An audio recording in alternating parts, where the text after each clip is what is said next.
जय माता रानी। हम मंजू वर्मा, जिला अम्बेडकर नगर, टांडा से स्वागत बा। मंजू लोकगीत 123 के चैनल पे आप लोगन के बीच एक प्यारा सा देवी माई का पचरा गीत लेके आ है।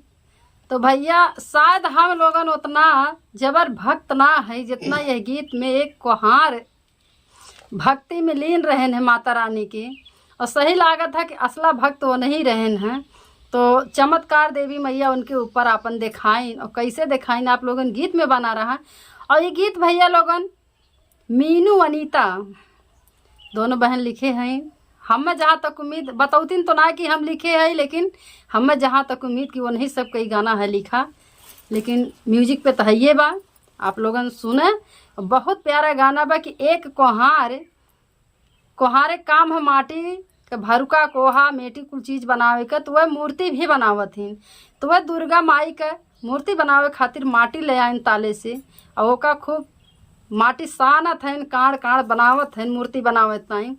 और वह कोहारे के लड़किया छोट के रहा था, वो परे परे खेलत खेलत आई कि वही माटी में गोड़ अपने पापा के पकड़ लेत है। और यह बेचारो माटी काढ़त हैं, खूब काढ़ काढ़ ओका बनावत हैं रौद के। एकरे बाद माता जी के भक्ति में इतना ज़्यादा व्यस्त हैं, लीन हैं कि वही ना देखत हैं हमार गोड़ के पकड़े बा, हम माटी काढ़त है कि वह हमें और कुछ काढ़ देत है। वो देखत ना है लड़किया के अपने काढ़त काढ़त ख़त्म हो गए, वो लड़किया मर गए। तो जो लड़किया के महतारी रहते घरे में ऐसे निकल के आवत है कि देखी हमार लड़किया कहाँ बा, हेरत हिन। तैसे वो देखत ही कि तो हमार पति हमरे लड़किया का काढ़ देते हैं, इतना इनके ना देखात वही भक्ति में माता जी के लीन हैं। तो माता जी आपन कृपा चमत्कार दिखावत थी। जब माता जी के भक्ति से वो लड़किया ना देखिस कि हमार बेटवा या हमें माटी में काढ़ी उठा, तो जब गलती तो हो ही बा, लेकिन माता रानी का बहुत मनाइंदा नाइन कि माता रानी तोहरे कृपा बा, लड़किया हमार जिंदा करा चाहे जैसे। तो माता रानी अपन चमत्कार दिखावत ही, लड़किया जिंदा बा। तो आप लोगन गीत के माध्यम से सुनिए, बहुत ज़बरदस्त गीत बा। अच्छा लगी वीडियो शेयर करिए, लाइक करिए, कमेंट में बताइए गाना कैसन बा, और ज़्यादा से ज़्यादा सपोर्ट करिए मंजू लोकगीत 123। जय माता दी दोस्तों, हम नीलम धुरिया, टांडा जिला अम्बेडकर नगर से। तो वहाँ में सुने देवी पचरा गीत।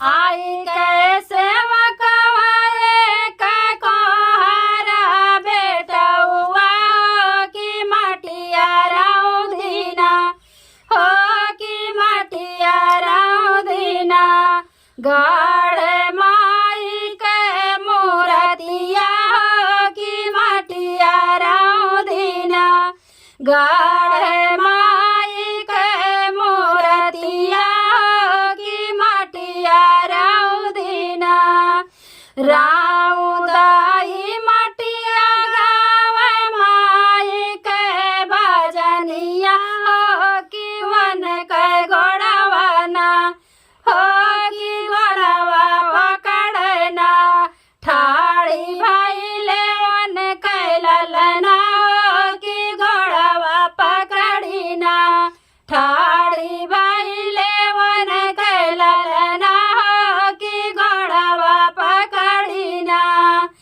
तो एक कोहार माटी सानत हैं माता जी का मूर्ति बनावे खातिर, और उनका लड़किया घरे में से निकरा आवाज को ही अपने पापा के गोड़ पकड़ के खड़ा हो जात है माटी में। वो काढ़त ही इतना भगवान के भक्ति में माता रानी के लीन है नो, काढ़त काढ़त भजन गावत गावत लड़किया के अपने काढ़ डारत ही नो, लड़किया जान से ख़त्म हो जात है। तो आगे देखा का होत बा। माई के भगति में लीन वैसे मनवा की रौदीना वेना हो, की रौदीना वेना कोहरा गोदी के ललनवा हो, की रौदीना वेना कोहरा गोदी के ललनवा हो, की रौदीना वेना घर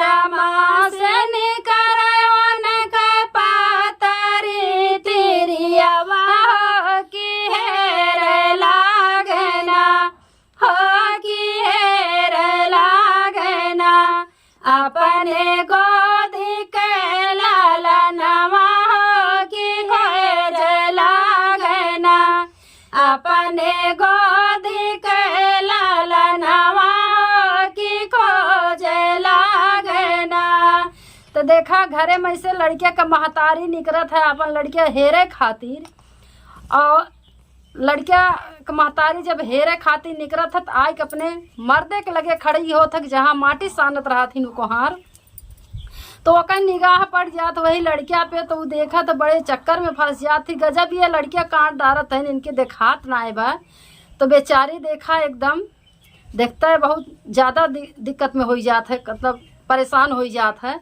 तो आगे देखा का होत बा। खो जाता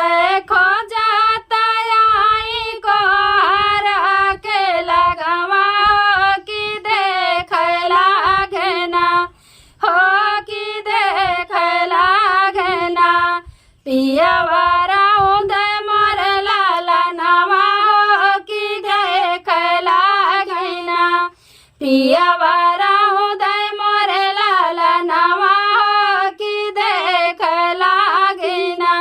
देखा थे हमार लड़कियां हमरे सैया जी काट डारे हैं एकदम जान से खत्म होएगी बा। झट से उठावे अपने गोदी में लाला नवा हो कि रोवे लागे ना हो कि रोवे लागे ना आपन पीटी पीटी छतिया हो कि रोवे लागे ना आपन पीटी पीटी छतिया कि रोवे लागे ना रोई रोई कोहरा कर माई से पुकारवा मैया दैना देतियु ना मैया दैना देतियु ना हमारे गोदी में लाला नवा माई लौटाई देतियु ना हमारे गोदी में लाला नवा माई लौटाई देतियु ना। जब लड़कियां खत्म हो जात तो लड़कियां झट से महतारी उठाए के अपन छाती पीट के रोवत हैं और माता जी से मनावत है कि माई बहुत जबर भूल भय बा हमार लड़कियां तू ही लौटाव चाहे जैसे। तो देखा माता जी के कृपा कैसे होत है। पीटी पीटी छतिया कर मैया से अरजिया हो कि जाओ ना देबू ना मैया जाओ ना देबू ना मैया तजब हम पारनवा हो कि जाओ ना देबू ना आपन तजब मैं पारनवा हो कि जाओ ना देबू ना। काथी के एक मैया रानी अगर जो तू हमार लड़कियां ना लौटेबू तो हम ही तोहरे लगे अपन रोए रोए जू दई देव हम खुद खत्म हो जाब मर जाब यही मर मिट जाब लेकिन हमार लड़कियां चाहे जैसे तू जिंदा करा। तो माता रानी देखा कोहरा के भक्ति देखी आवेली मायरिया मगन भइली ना हो मगन भइली ना फेरी वन पे लाला नवा हो मगन भइली ना फेरी वन के लाला नवा हो मगन भइली ना मैया हास अपने मनवा हो मगन भइली ना मैया हास अपने मनवा हो कि मगन भइली ना। लल्ला तो उनका लड़कियां जियाए दी माता रानी की कृपा तो महान बा। लड़कियां जिंदा हो गया एक बाद खूब हंसत हई मुस्कात हई मने मन में। आगे देखा का होत बा। जीनी रोवा भागता हो जीनी रोवा सेवका हो कि खेलत बाटे ना हो कि खेलत बाटे ना तोहरे पीछा लाला नवा देखा खेलत बाटे ना तोहरे पीछा लाला नवा देखा खेलत बाटे ना। कहा था माता रानी की रोवा ना झंखा ना तोरे लोग चिंता नहीं करा लड़कियां तोहार पीछे लखा घूम के तोहार लड़कियां जिंदा भय बा लड़कियां देखा खेलत बा। तो दोनों जने घूम के ताकत ही पीछावा उलट जाबा देखे कोहरवा हो कि ललना वन कहना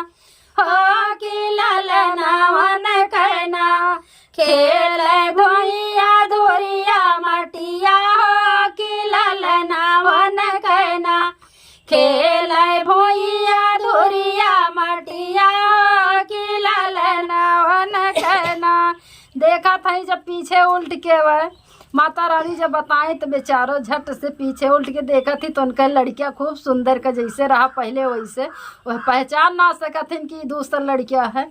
और माटी धूरी में खूब अपन खेलत बा लड़कियां। तो आगे देखा लालना खेलाता देखा दो ना हो परनिया हो कि धैना लिए ना हो कि धैना लिए ना ओही माई के चरनिया सेवका धैना लिए ना ओही माई के चरनिया सेवका धैना लिए ना जय सके मैया मरा दिहलो ललनवा हो कि वैसे खुशना हो कि वैसे खुशना कारू सागरो जानवा मैया वैसे खुशना कारू सागरो जानवा मैया वैसे खुशना। तो मैया जी से कोहार दोनों प्राणी अपन लड़किया लैके विनती करत हैं कि ए माता रानी तोहार तो महिमा अपरंपार बा अपार बा। जैसे हमार लड़किया लौटा दू हमें खुश कर दू वैसे तू दुनिया भरे में जहान में सबका सबका खुशी उतने दिहू तू हमारी है अरज बतों से। तो आगे का होत बा एक हाथ ली है कोहराया पना ललनवा हो दूसरे हाथ ना हो दूसरे हाथ ना गाढ़ माई के मूर्तिया हो दूसरे हाथ ना गाढ़ माई के मूर्तिया हो दूसरे हाथ ना। लड़कियां जिंदा भय के बाद फिर वह उनके काम जोन पहले वह करत रहे माता जी के मूर्ति बनावे खातिर माटी वह काट के सान के बनावे चाहत रहे वह काम उनके फिर हो गए। फिर माता जी के भजन में वह लीन हो गए।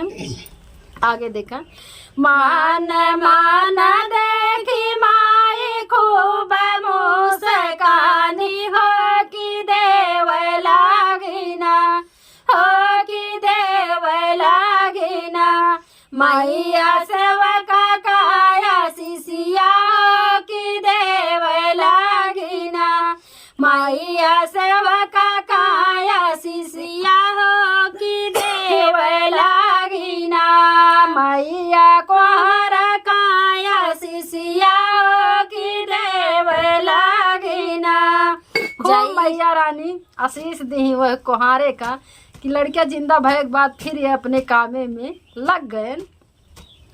जैसे बाण सेवका हमारी पूजनिया सेवका वैसे बाढ़ना सेवका वैसे बाढ़ना जैसे बाण सेवका हमारी पूजनिया सेवका वैसे बाढ़ना सेवका वैसे बाढ़ना तोहरे लालन के वो मरिया सेवका वैसे बाढ़ना तोहरे लालन के वो मरिया सेवका वैसे बाढ़ना। माता रानी खूब आशीर्वाद देती वह सेवक का काम देख कर बहुत ज़्यादा पसंद हो जाती खुश होती और कहा थी जैसे हमार उम्र बाढ़ हमार पूजा बाढ़त बा तू इतना विनती करत है पूजा करते है हमार तो वैसे तोहरे लड़किया का उम्र बाढ़ है। माई के सेवका का कोहारा बेटा हुआ हो कि माटिया राव देना हो कि माटिया राव देना गढ़ माई के मूर्तिया हो कि माटिया राव देना गड़ी माई के मूर्तिया हो कि माटिया राव देना। प्रेम से बोलो जय माता रानी।